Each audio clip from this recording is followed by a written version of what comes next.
Песен еще не написанных сколько? Скажи, кукушка, пробой. В городе мне жить или на выселках, камнем лежать или гореть звездой. Звездой. Солнце мое, взгляни на меня. Моя ладонь превратилась в кулак. Если есть порох, дай огня. Вот так.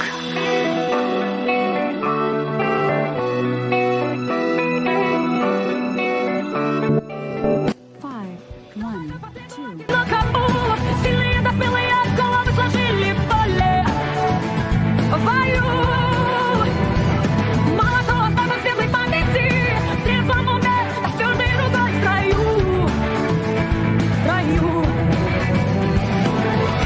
Солнце мое, взгляни на меня. Моя ладонь превратилась в кулак. Если есть порох, дай огня. Вот так.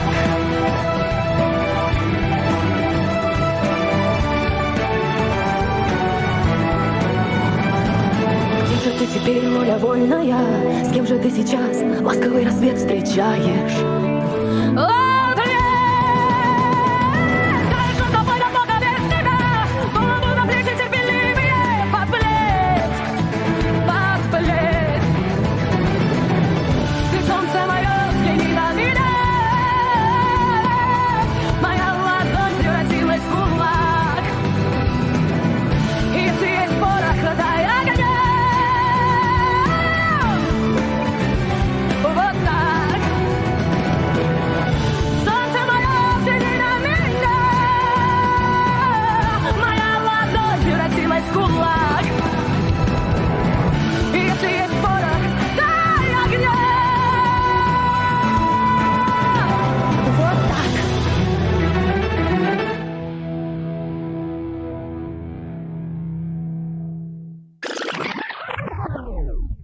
No more Mr. Nice Guy.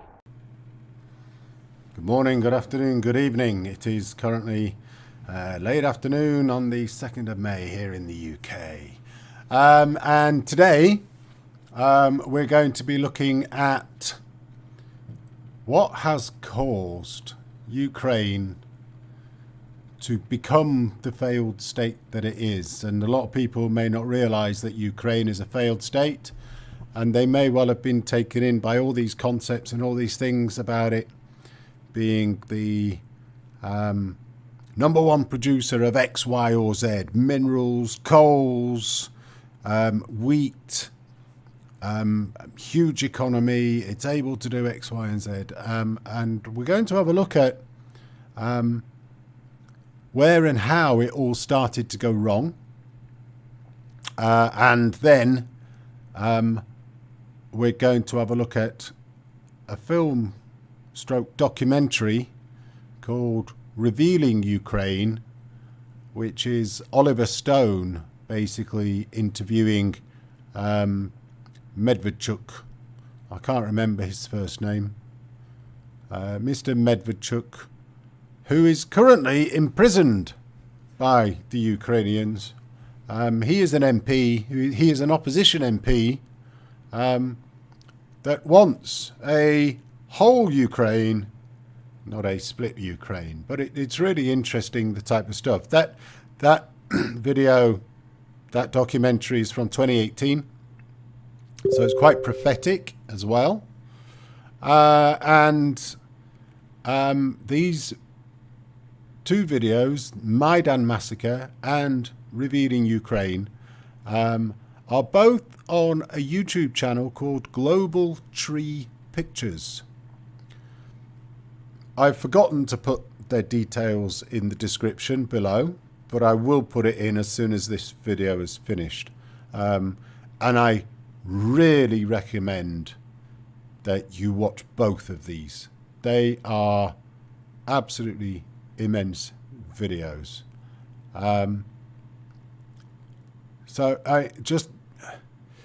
We're going to first look at something called the Maidan Massacre. It was a terrible, terrible thing. And the post-Maidan Ukrainian government was formed from the groups that were involved in those protests and has derailed, whitewashed, nullified the possibility of any convictions, accused innocent people, and made fantastical claims consistently about what actually happened in the massacre in February 2014, where 100 people were shot and killed. You may ask, but why would the protesters themselves shoot on their own people? Good question. Let me quickly flip over to here.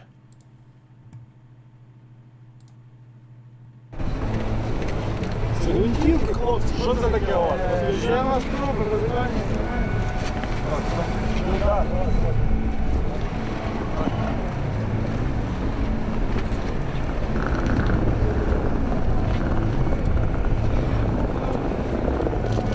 О, пацани, привіт, тримай.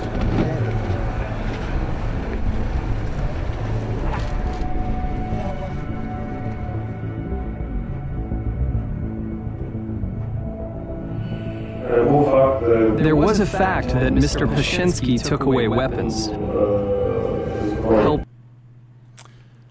Mr. Pashinsky, a member of Parliament for the Fatherland Party,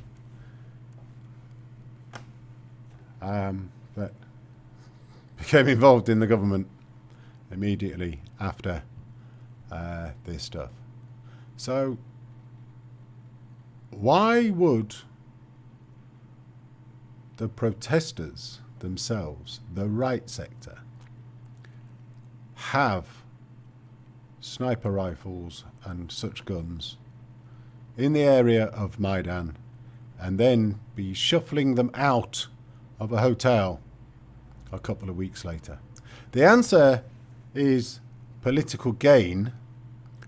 Not only political gain, but also,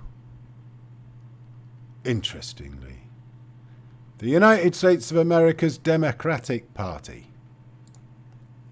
Investigators accuse special forces of bear cut, Viktor Yanukovych, President Putin's assistant Vladislav Surkov, and Russian Spetsnaz.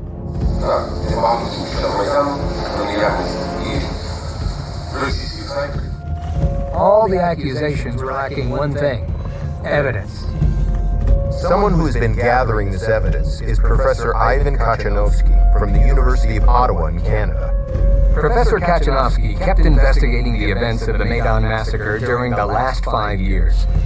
In his extensive scientific research, based on a cross-examination of the video and audio files throughout the timeline of the shooting, he got much further in his investigation than all of the official teams together. This was quite unprecedented to have so many television cameras, basically, so many journalists following and witnessing such a mass killing. On mostly all television networks in the United States, in Canada, Ukraine, Germany, Poland, all different countries, with the exception of Russia, it was presented basically as evidence that this was massacre by police. Here, police fire on protesters with AK-47s and sniper rifles. During the 5 years of official investigation of the Maidan massacre, very important facts were completely ignored. Snipers were located in buildings under the control of protesters. During the investigation, Professor Kachanovsky discovered even more horrifying facts. And only recently, actually, I found a footage which was filmed by this Belgian television from Hotel Ukraine. This video shows they were walking to the spot of the massacre. They were not walking just on their own. They were led by 2 other protesters, who were very loudly calling them to the site. No reason to go there. And they were specifically called into this massacre spot.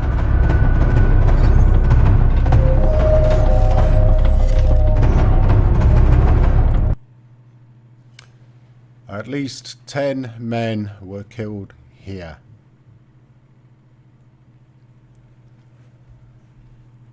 Mr. Kachanovsky has produced a long 75-page document that indicates all of his research, all of the work that he's done over the number of years, and that has been presented to various international organisations that give a very clear indication of what actually went down there. What they don't do is say who did it. They say where it came from, and it's very clearly that it comes from the protester side. Now,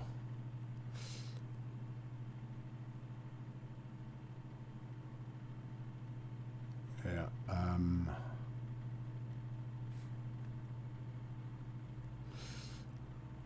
wondering whether I need to get rid of that. I do.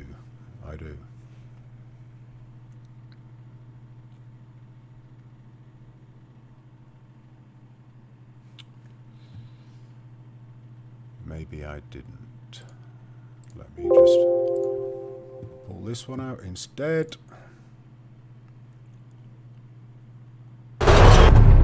In Professor Kuchanovsky's investigation, that was based on scientifically organized analysis of all available video and audio recordings,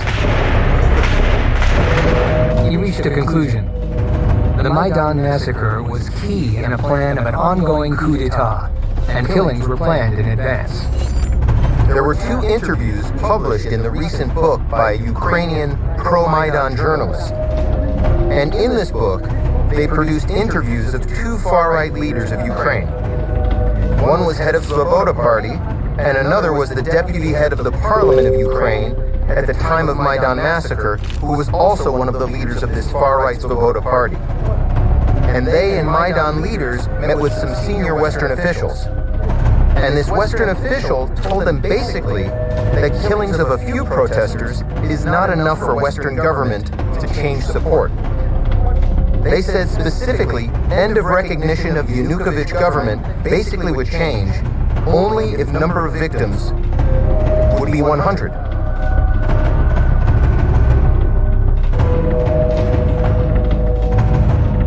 The Western government policy changed immediately after Maidan massacre. Not an accident, because you have exactly 100 people who were killed. Very interesting. And clearly an issue that should be looked at in relation to the United States of America's involvement in this massacre. What is interesting is there was plenty more involvement by America and has been from the beginning. I remember you were telling me about the Obama phone call. President Obama and Russian President Vladimir Putin still disagree on all the basic facts in Ukraine, but the 2 leaders are talking about a potential, and I must capitalize that word, potential resolution to this crisis. Obama and you had an agreement that there would be no firing, and he gave you a promise that he would. Ну, вы знаете, Обама уже не президент, но тем не менее есть определенные вещи, о которых мы публично не говорим. В своем случае могу так сказать, что наши договоренности, которые были достигнуты в этом телефонном разговоре, с американской стороны не были исполнены. На этом... The agreements were not fulfilled on the American side. This is something we are hearing more and more about, these types of agreements that are undertaken by liberal democracies, by Western governments, and then not implemented. It's exactly what happened with the Minsk Protocol and the Minsk II agreement. The USA speaks with forked tongue, as do the Ukrainians. So claims and accusations abound, but there's never never evidence. There's just politics, there's accusations, there's claims. And the Democrats in the USA have a major ideological problem with Russia. They really want to impose cancel culture. They want to cancel Russia out of existence. They don't want Russia to be part of any globalist society that is being developed by the Western world. We will have a globalist society, but we're going to exclude Russia. They also want to push Russia to defend itself so that they can say, look, we told you, Russia's bad. We are imposing sanctions on specific individuals responsible for undermining the sovereignty, territorial integrity, and government of Ukraine. You're also on the sanctions list, the United States sanctions list. I was one of the first put under U.S. sanctions, one of the first in March 2014.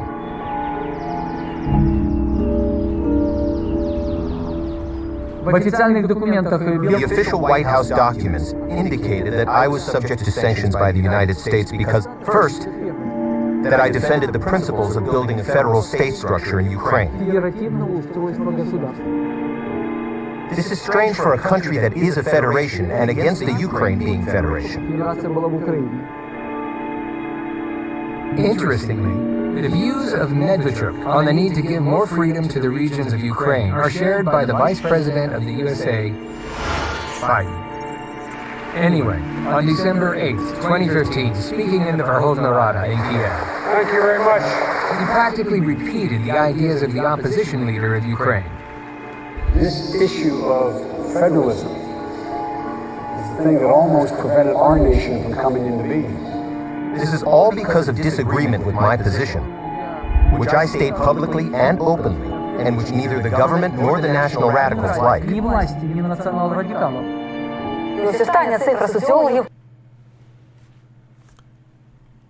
You will have noticed that it says the Vice President of United States of America. This stuff was produced in 2018. The film, the documentary was produced in 2018. And there was a little bit added from 2019, just before the film was clearly put out.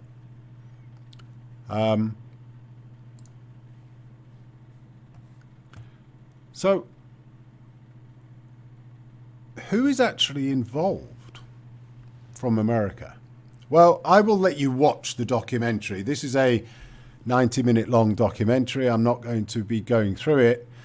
It is exceptionally good, and I really, really advise everybody to watch this. But here's a teaser. Who's involved? It includes Joe Biden, Victoria Nuland, Hunter Biden, John McCain, Barack Obama, Hillary Clinton, Alec Ross, George Soros, Alexandra Chalupa, Chris Steele, amongst others, which includes the State Department and various embassies around the world. All intimately intertwined in agitating Russia, in directing Ukraine, and in having produced a completely failed state. But why? Why is this happening? Well, it's all about the Democrats, who also now, as they did under Biden, control NATO and the narrative. When the situation is constantly escalating that Russia is to blame for everything, then it is perceived by the majority of the population as a fact that Russia is an aggressor. But today, the majority of the population of Ukraine considers Russia to be the aggressor. After losing Crimea, Russia is openly called an aggressor in Ukraine. Tearing away the whole region was painfully perceived by Ukrainian society, part of which grew and was formed in conditions of independence. The war in Donbass was also associated with Russian interference. Pro-government media kept telling that there were whole Russian divisions in Donbass, and it was them who bombarded the urban neighborhoods of Donetsk and Lugansk. The population of Ukraine willingly believed it. It is much easier to think of Russia as an aggressor than to accept the fact that the Ukrainian army is bombing and shelling Ukrainian cities. That the killed women and children are the victims of the Ukrainian army and the Ukrainian Nazi military formations. It was easier to blame Putin directly. Mr. Putin, you can win the fight against the troops, but you will never win the fight against the nation, united Ukrainian nation. So that's an interesting statement, united Ukrainian nation. Because the problem for a united Ukrainian nation is that Ukraine's a bit like Afghanistan. It's made up of different tribes and cultures that live in different areas of the country. And these tribes and cultures and languages and ethnicities have been there for a long time. And just like the United States, the West, NATO, EU, and the UK tried to impose a single democratic-style government onto Afghanistan and failed spectacularly, the same countries are agitating and fomenting war with Russia in order to impose the same single democratic-style nation government onto Ukraine. And they will fail really badly again.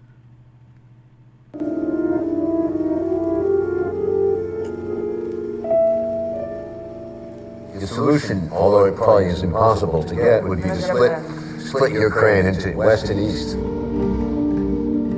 A de facto division has always existed. When we talk about the West and East in the 90s, we proceeded from the fact that there is a split in Ukraine. It threatens to break up the country. Unfortunately, the process of disintegration has begun. The question is why? The fact is that Ukraine, with its current borders, is a territorial association. If we analyze the history of the last 10 centuries, then the territory of Ukraine was the territory of various regional associations.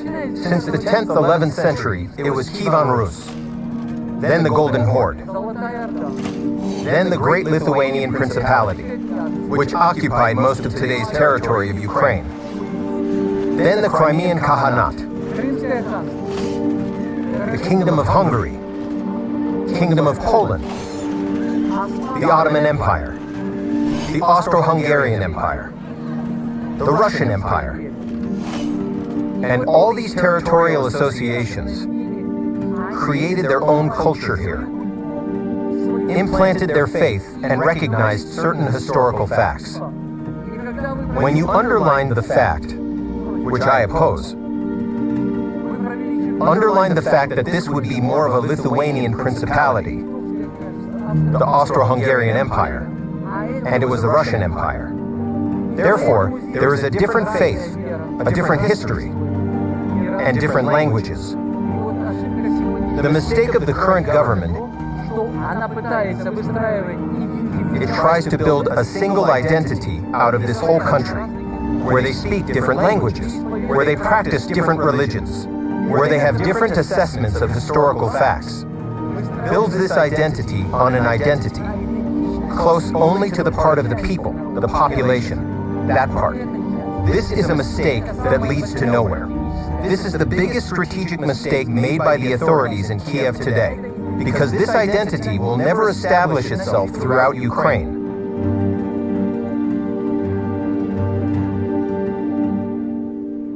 On April 25, 2019, the Verkhovna Rada of Ukraine adopted a law according to which the only language that can be used in all spheres of life in Ukraine is the Ukrainian language. This law immediately provoked sharp criticism both inside and outside the country. Ukraine is a political state where the second language in importance and spread is the Russian language. By its decision, the Verkhovna Rada announced a de facto ban for almost half of the country's citizens to use their native language. Experts suggest that further, the law, contrary to the European Charter of Languages, will be another factor in the split of society and in the future of the country. Let's not forget, the interviews and messages in this film were done in 2018, or earlier than that, and produced in 2018, not in 2022.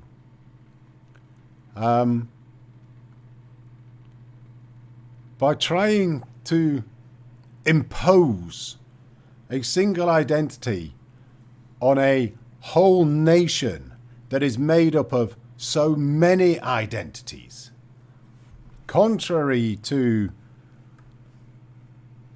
European Union principles, contrary to every facet of what would be a liberalized democracy, live and let live, and accepting diversity and inclusion, this government in Ukraine decided to impose a single identity and tell everybody else that their old identities were no longer wanted, were not good enough. They dehumanized these people. This is the actual parliament, the Verkhovna Rada in Ukraine. So since these people have come to power since 2014, how have they actually done? At the time of the collapse of the Soviet Union, many experts reasonably included Ukraine in the top 10 of the most developed countries in the world. Starting positions of the independent Ukraine were impressive. 1/3 of the whole USSR industry, the largest Black Sea shipping company in the world, rocket, aviation, and space industry. As a result, after reckless economic reforms, after breakdown of economic relations with Russia and other post-Soviet countries, Ukraine had a failure. Since independence, its economy has shrunk by 1/3, ahead of the poorest countries in Europe. After 2014, Ukraine took a sharp turn towards decommunization. Memories of the Soviet time fade one by one. But, together with the monuments, Ukraine is parting with its industrial grandeur. Okay, what happens to Wall Street? People make money on this? Does Ukraine become a junk bond? Do they trade the future of Ukraine on stock market? Ukraine, as part of the Soviet Union, was the largest republic in the production of locomotives and diesel locomotives. Deindustrialization in Ukraine led to the fact that we now purchase these diesel locomotives from the United States of America. Who benefits, Mr. Stone? This is beneficial to those who today are lobbying illegal methods, affecting economic integration, the sale of their products. 5 years after the Revolution of Dignity, suddenly it became clear to everyone the West is not going to open its sales markets to Ukraine. Nobody needed to have unexpected competitors. It was much more profitable to force the Ukrainians to eliminate their potential. Ukraine used to be one of the few countries that could produce aircraft carriers.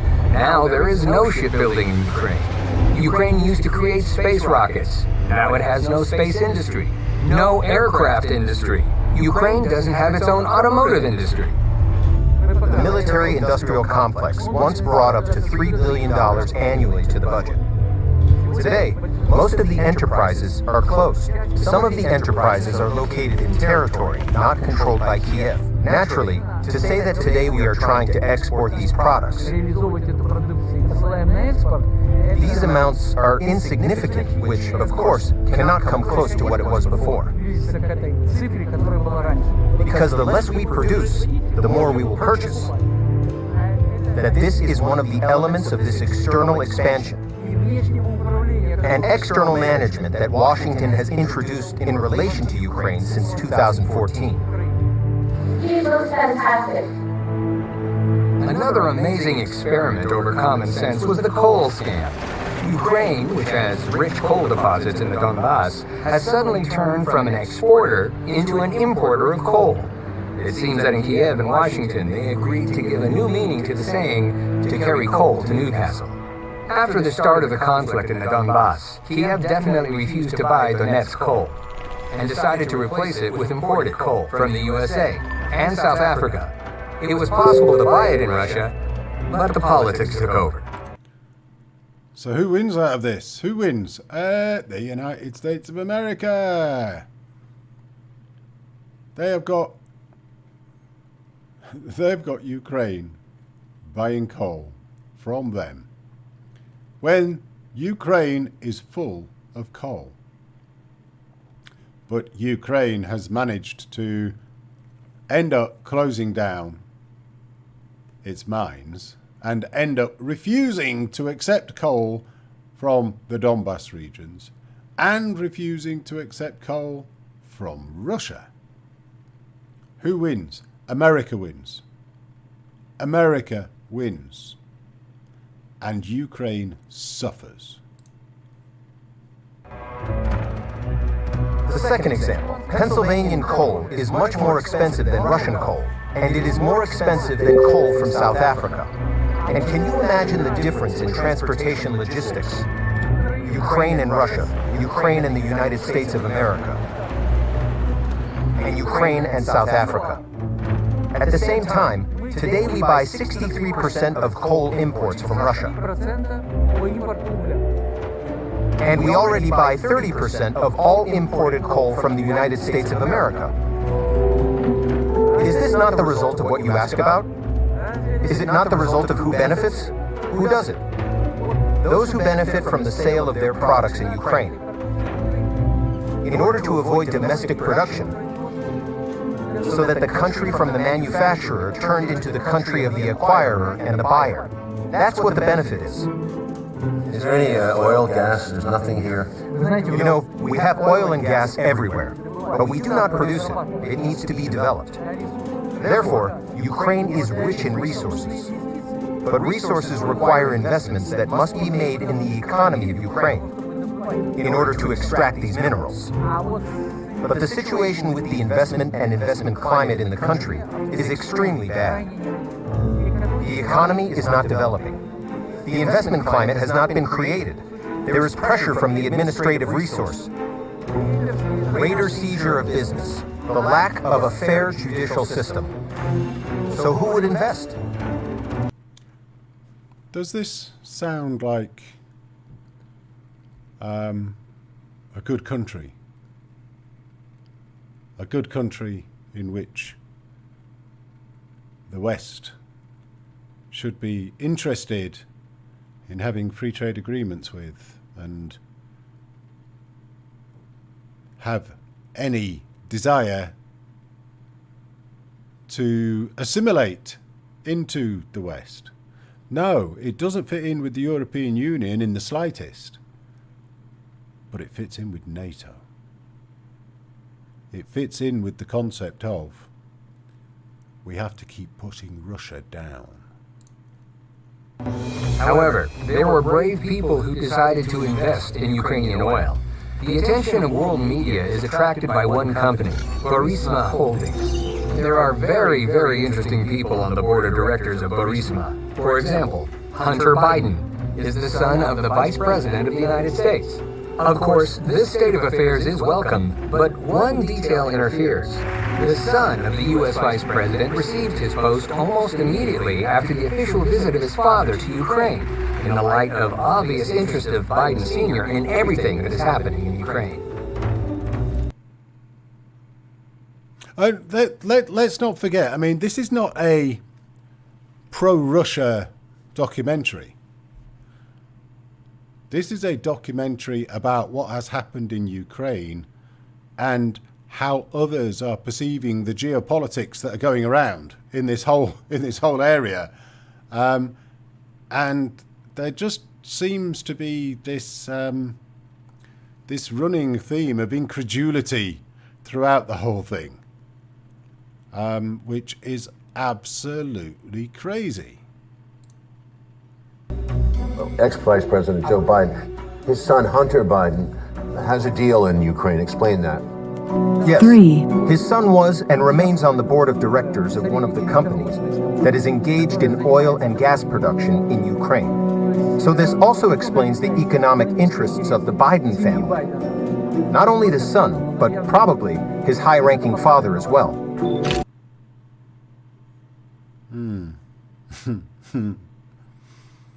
And now that that laptop is available, I get the feeling a lot more information is going to come out over time. But this is not a laughing matter.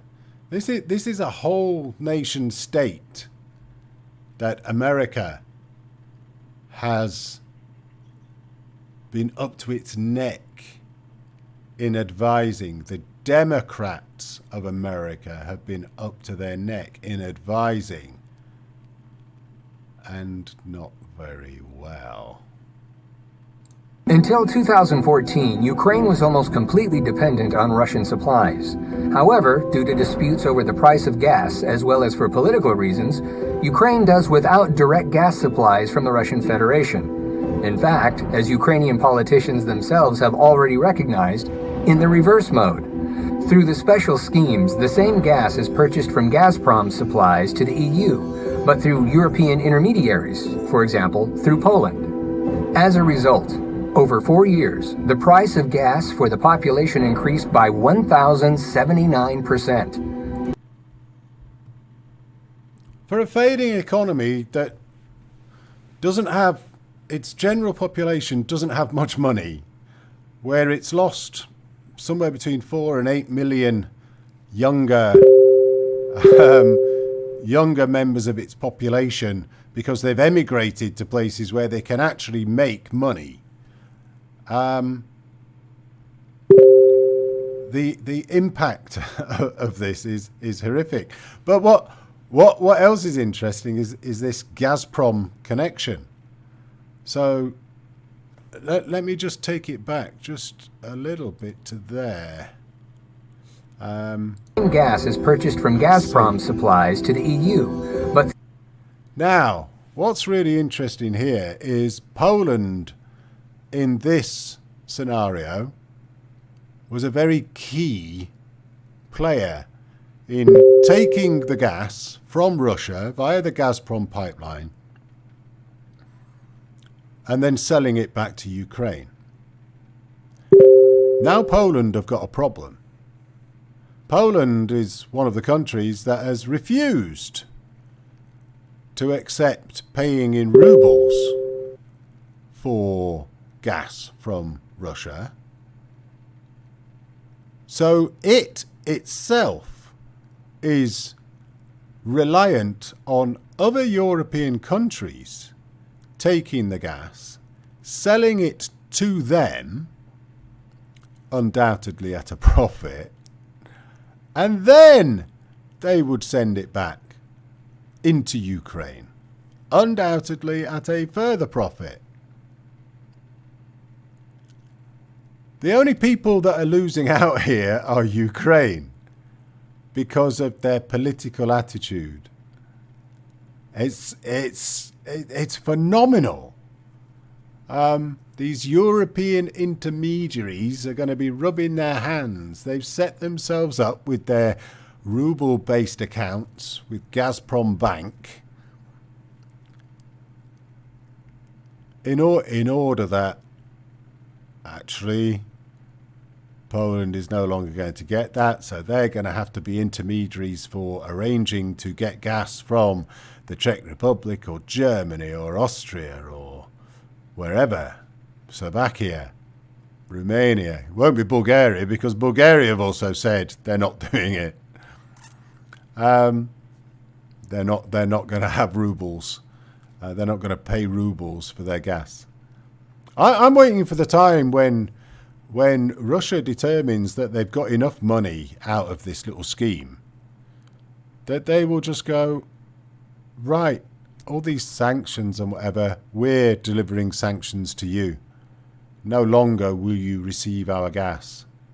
No longer will there be a gas pipeline across Ukraine, so they won't get their 8 billion. It's either per month or per year. So again, Ukraine, Western Ukraine, the government of Ukraine is going to miss out.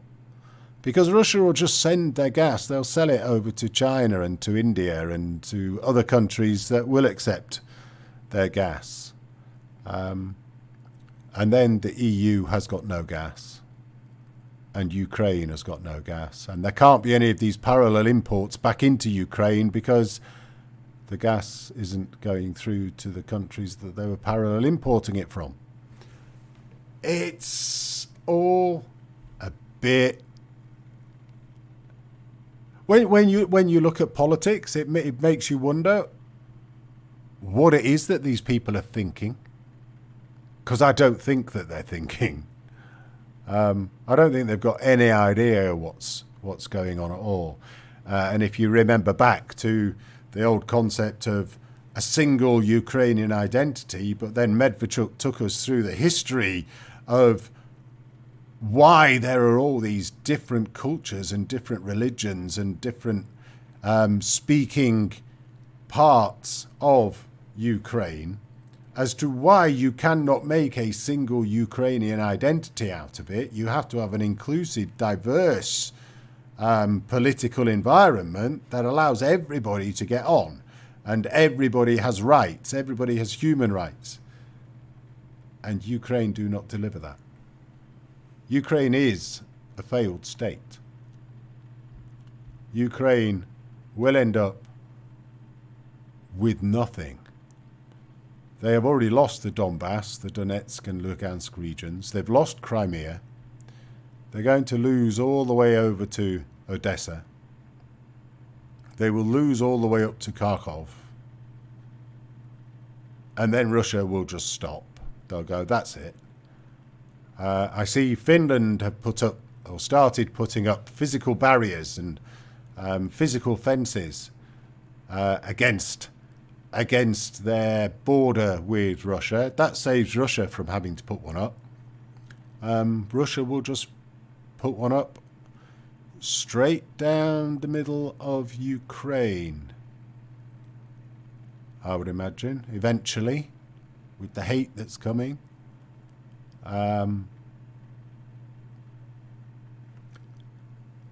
It's not the best long-term politics thinking that has been taken forward here. All that they had to do was stop bombing the shit out of Donetsk and Lugansk. That's all they had to do. They needed to accept that these areas had undertaken their own referendums and determined that they were going to be either self-ruling or autonomous or independent, whatever is the word. There's lots of different views on exactly what it is that they chose. But that decision has been taken away because since 2014, these people have been bombed with tanks and missiles and rockets and mortars. They've been sniped. They've had machine guns aimed at them. They've been shot. Women, children have been killed indiscriminately while they sleep in their beds. Civilian areas that have no military establishments whatsoever have been targeted. Now these are war crimes. And the OSCE and the United Nations actually used to do reports on war crimes every 3 months. But the OSCE has now been found to be infiltrated with NATO spies. NATO spies who go along and talk to the militias in the Donetsk and Lugansk People's Republic, determine exactly where their positions are, and they return the information through to Ukraine so that Ukraine can then target them. They have found libraries of documents where the OSCE has documented war crimes by Ukraine against people of Donetsk and Lugansk, and have not reported them. They documented them, they put them in the filing system, and they've not said anything about them at all. They have found invoices of mortar shells and mortar bombs that were sent to the OSCE warehouses in Donetsk and Lugansk that was destined for the people of the Ukraine Azov and Aidar battalions so that they could use them against the civilians of Donetsk and Lugansk. The OSCE has proven itself to be a failed organization. It is not an organization that is independent. It is not a human rights organization. It is a collaborator in war crimes. It's a nice little rant from me. Through European intermediaries, for example, through Poland. As a result, over 4 years, the price of gas for the population increased by 1,079%. That is the price citizens of Ukraine have to pay for fictitious gas independence. And then, a bilateral economic war began. The thing is that Ukraine joined the EU sanctions against Russia,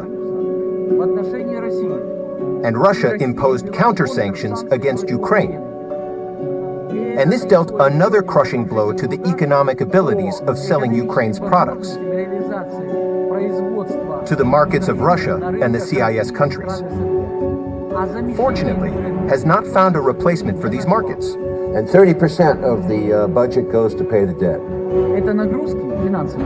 These are financial burdens that even a normal economy cannot withstand, let alone a state that is in deep crisis. A state that is in deep crisis.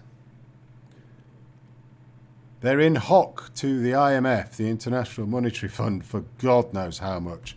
This country is now in hock to all of the NATO countries that have been sending money and guns and tanks and weapons and ammunition through to it. They've done all this on Lend-Lease contracts. Ukraine is going to be subject to these debts for over 100 years. Unless they suddenly manage to start their people actually working and making money for the country. And unless they get in politicians that are not corrupt, politicians that have state demeanors, not politicians that are just full of hate and have a singular viewpoint on the world, which is Russia bad, Russia bad, Russia bad, because they're just causing harm to themselves. I find it fascinating. But why are the Democrats of America so interested in Ukraine? In 1997, a man who did a lot to determine U.S. foreign policy, Zbigniew Brzezinski, said, "Ukraine is a new and important spot on the Eurasian chessboard. It is a geopolitical center because its very existence as an independent state helps to transform Russia." In the book, The Grand Chessboard, he wrote a lot about Ukraine, but always in the same way. Ukraine is a means of pressure on Russia, no more and no less. Ukraine is a means of pressure on Russia, no more and no less. Let's just go back a little bit to who is this guy? He is, or was, President Jimmy Carter's National Security Advisor. So President Jimmy Carter, back in the 1970s, if anybody remembers Iran and that debacle, But, yeah, this guy. Ukraine is basically nothing except an agitating force on our behalf against Russia. Hate, hate, hate, hate, hate. Cancel culture. Ideology. The Democratic Party of the United States of America has not gone forward since the Cold War. The Democrats have an ideological hatred against Russia. They have not seen how Russia has changed. They have not understood anything about its culture, anything about what it tries to do. Every country has its problems, and Russia certainly has plenty of problems within it. But so does America, so does the UK, so does the EU, so does Australia, so does Japan, so does China, so does Thailand, so does India, so does the whole of Africa, so does the whole of the Middle East. Everywhere's got problems.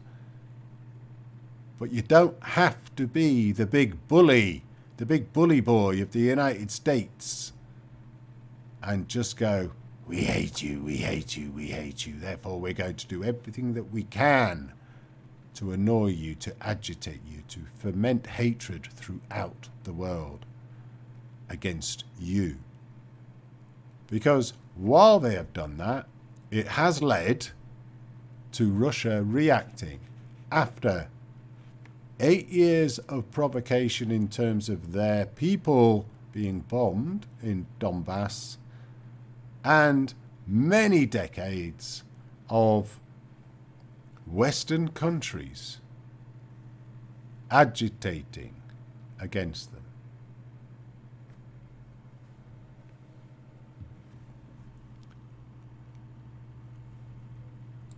A lot to determine U.S. mass exodus of people from the country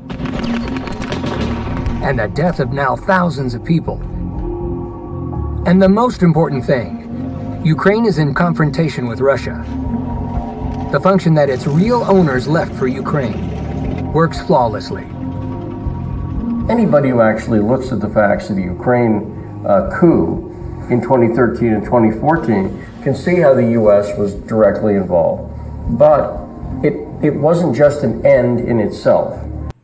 And this is where we get right back to the beginning of this video of mine here. This is why it links all the way back to Maidan. The whole lot of it links all the way back to Maidan. This government in Ukraine came from Maidan. And it was a coup.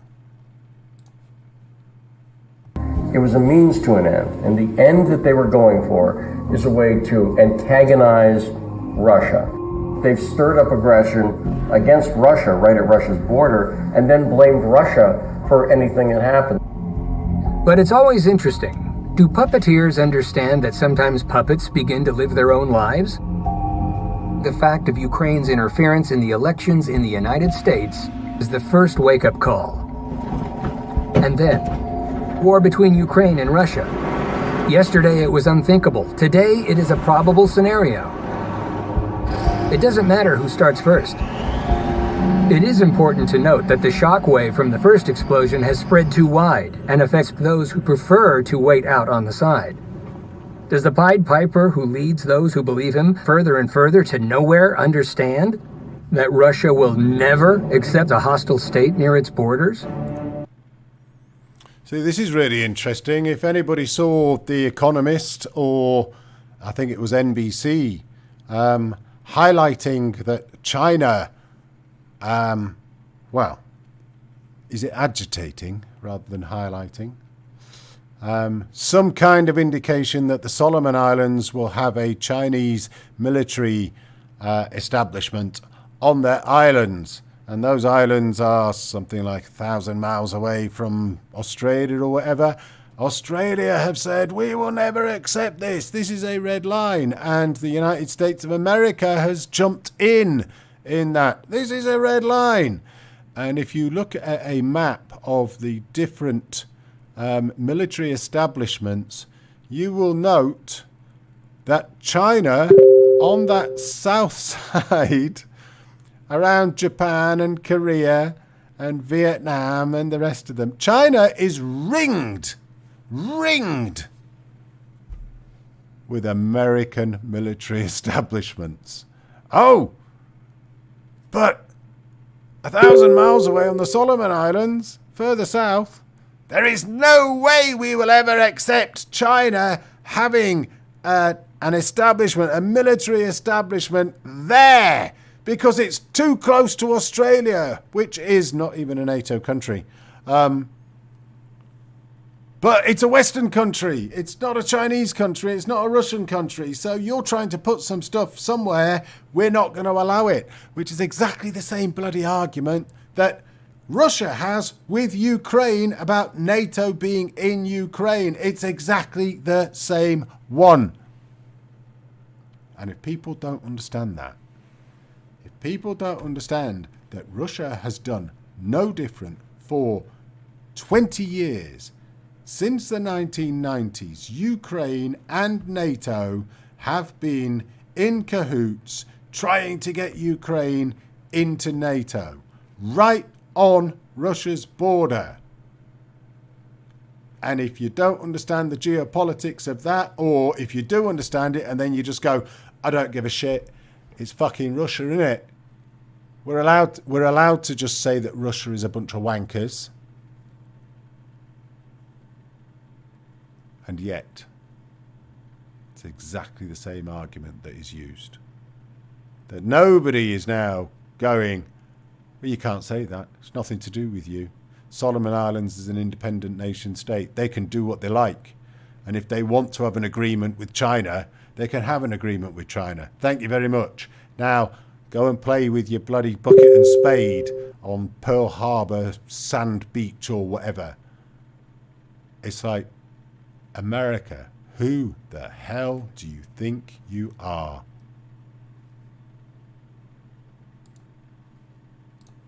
No one wants a full-scale war.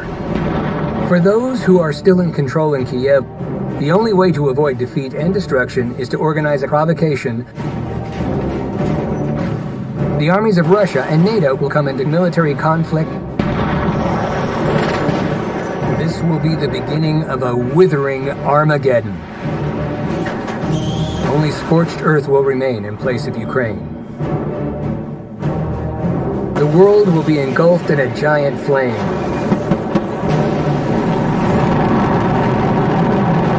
Probably the last war for humanity. Just because someone in Kiev really wants to remain in power. Just because someone in Kiev really wants to remain in power. That, as I've said before, is from 2018. It's not a 2022 production. It's not something that's just coming out. This was 4 years ago. And it's not a pro-Russian production. This is from Oliver Stone. Just about, okay, what's been happening in Ukraine? Let's go and talk to some people. So, just to sign off here, this is an immensely powerful documentary. This and Maidan Massacre on Globe Tree Productions, is it? I'm not sure. I can't remember. I will put it in the description below. I will put links to both in the description below once I've finished on here.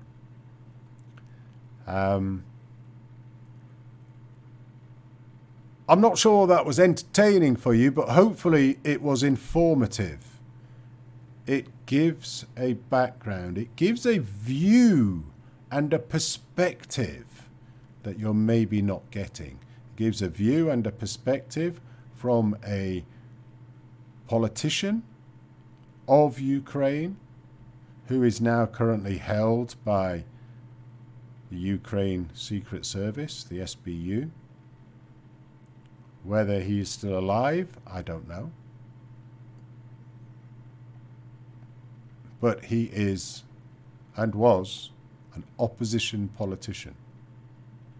And any of us that are from so-called liberal democracies here in the West understand, in general, that diverse views and differing opinions happen in politics.